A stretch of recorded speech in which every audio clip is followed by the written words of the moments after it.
Yeah, I'll react to that, sure. All right, guys, Australia time. Geography Now, great channel. Barbie, great picture right there. He's awesome. If you're new to the channel, hello, my name is Connor. I like to learn about history through YouTube recommendations. Original link to the video, tap the description below, right below that. Drooling. Link to the Discord. Love for you to join, just click on it, send you right over there. Below that, link to my second channel, Mr. McJibbin, where I do reactions to more non-history related things. Let's get started. If you're not ready to learn, there's the door, my friend. Get out. You're in the wrong class. Home ec is down the hall. Make me a strudel. Let's do it. Or just stay and chill. That's fine. Sit in the back. All right, everybody, let's just all get it off of our chests. Koalas and kangaroos, boomerangs, didgeridoos, Sydney, Melbourne, Uluru, crocodiles, cockatoos, everything that will kill you, shrimp on Barbies, that's not true, that Vegemite stuff that tastes like poo, coral reefs and platypuses, platypi, what's the plural of platypus? All right, now let's actually learn about the freaking country. It's time to learn geography now! Hey everybody, I'm your host Paul Barbado. Today's gonna be Australia. You know the drill, let's dissect the flag. Paul Barbado? It's Barbie. This has got to be really Everybody, old. I'm your host Paul Barbado. Today's gonna be Australia. You know the drill, let's dissect the flag. The Australian flag has a blue field with a Union Jack on the upper hoist corner to represent that it was a former colony and a current Commonwealth of the United Kingdom, with a large star under it representing the Commonwealth, and the 5 stars on the right, the Alpha, Beta, Gamma, Delta, Epsilon, Crucis, to the right representing the Southern Cross constellation. All right, that was fun. Now let's discuss about the borders.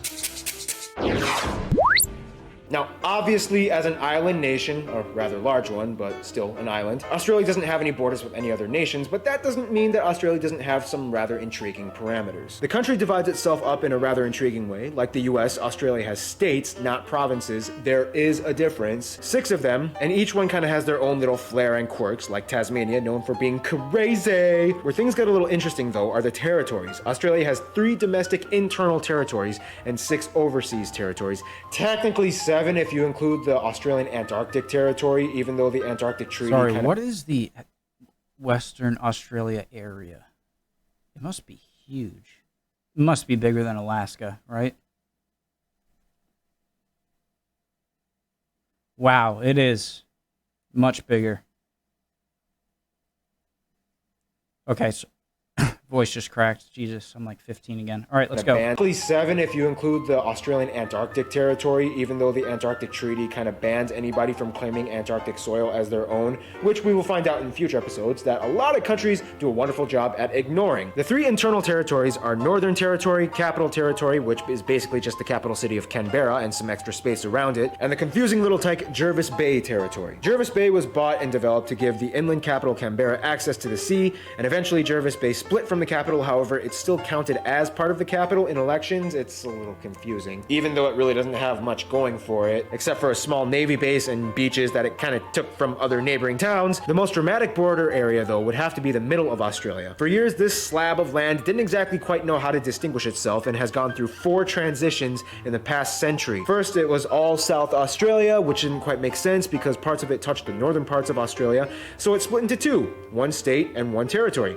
Then for 4 years, it became South Australia and 2 territories, the new one being called Central Australian Territory. Then finally it changed its mind and went back to being Northern. I was going to say, why wasn't it counting the Northern Australian part as a state in the beginning of the video? But that's why it's not. Territory. Central Australia is Australian Territory, then finally it changed its mind and went back to being Northern Territory. Central Australia is kind of like your girlfriend at a restaurant. What do you want? What do you want? It's not that simple! Finally, we've reached the overseas territories. Although Australia has over 8,000 islands under its sovereignty, 6 of these islands operate as distinct territories, some of which sustain themselves with permanent populations. They are Ashmore and Cartier, the Cocos or Keelings Islands, Coral Sea Islands, the Heard and McDonald Islands, and the popular holiday spot, Norfolk Island, and the pleasant Christmas Island that gets attacked by huge coconut crabs every year. Finally, Australia is home to arguably the most micronations nations in the world. Places like the Principality of Wai, Rainbow Creek, the Empire of Atlantium, and more. These nations were developed by either small groups of people or a single person because they were doing things like protesting taxes and wanted to claim autonomy, or they were just kind of bored and decided to amuse themselves. But still, hey, they tried. All right, now let's talk about the landscape, shall we?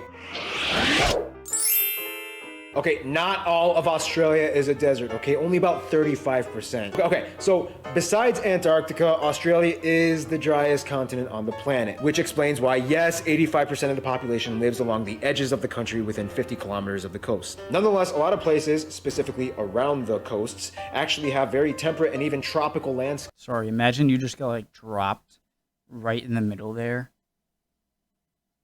Oh God. Sorry.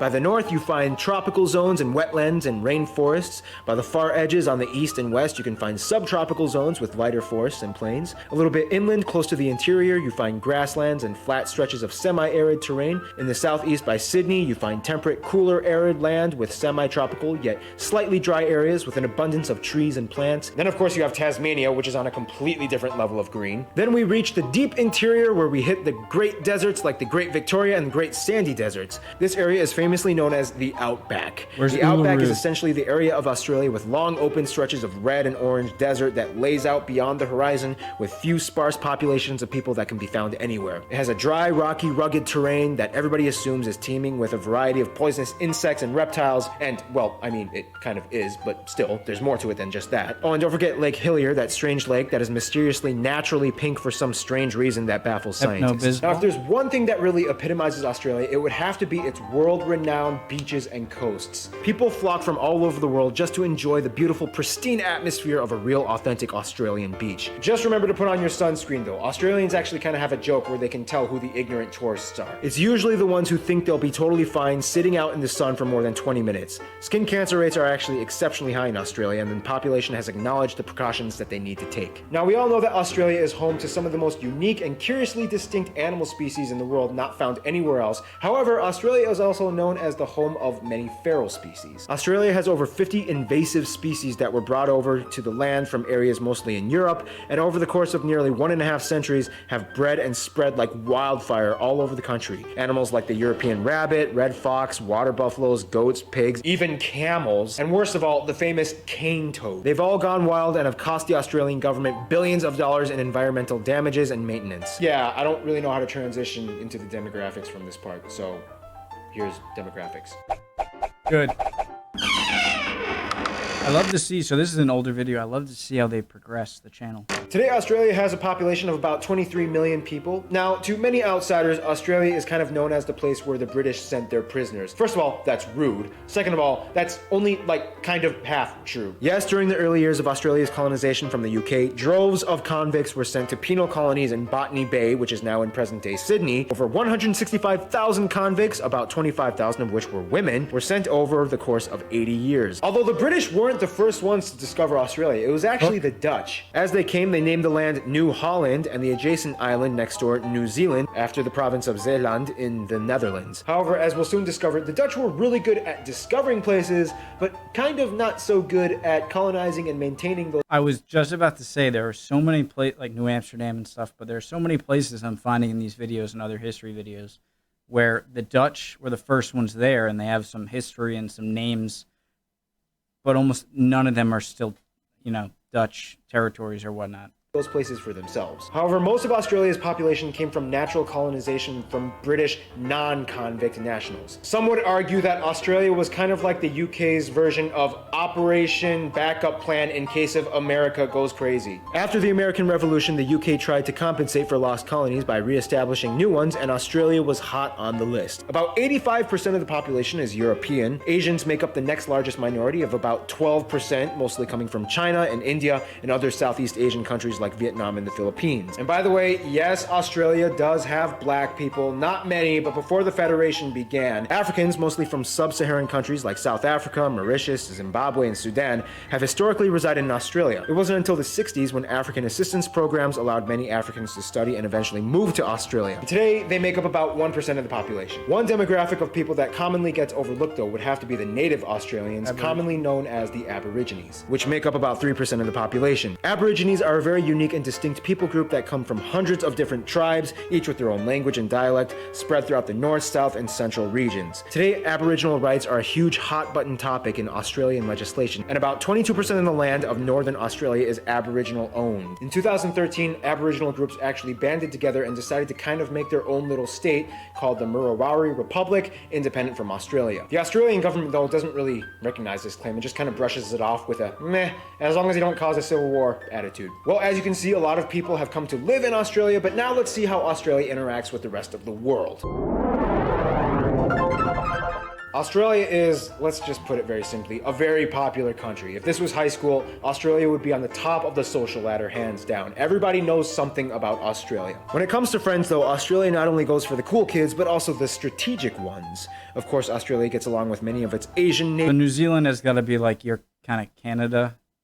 Just like, it's just kind of a given that you guys are have a relationship. Neighbor nations, specifically China and India, as large numbers of people from those nations live in Australia, and they do great business with them as well. Australia gets along pretty well with the islands of Oceania, except Fiji. In 2006, Australia refused to back up a military coup that overthrew the government in Fiji, and since then, things have been a little weird between the two countries. In terms of their best friends, though, of course, New Zealand would have to rank in the top level, and they are basically like siblings that share a very similar culture, language, and histories as former colonies, whereas the UK also has a high priority on Australia's entourage as they make up the largest demographic of people ethnically and as migrants in the country. But finally, we reach the USA. The USA and Australia kind of have a little crush on each other. Australia is always there to back up the US in times when allies are necessary, and the US, well, I mean, we Americans, we just love Australians. We love their accents, we love their culture, we love their accents, we love their spunky Australian attitude,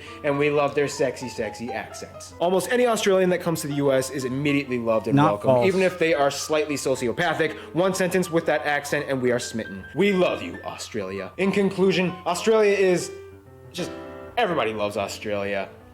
Stay tuned, Austria is coming up next.